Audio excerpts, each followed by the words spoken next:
Des sols craquelés et le niveau de ce réservoir d'eau exceptionnellement bas.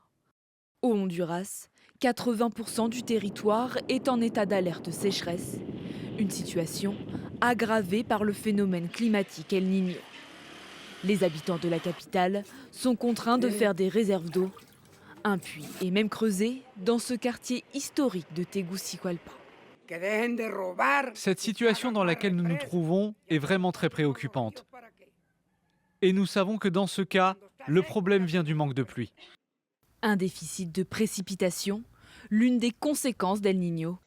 Ce phénomène survient tous les 2 à 7 ans et résulte d'une modification de l'intensité des vents dans le Pacifique.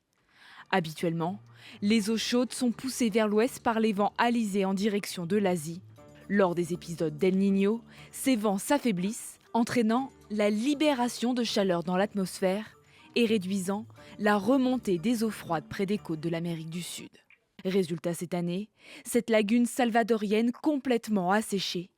Le gouvernement a déclenché l'alerte maximale, tout comme le Panama, qui lui a déclaré l'état d'urgence.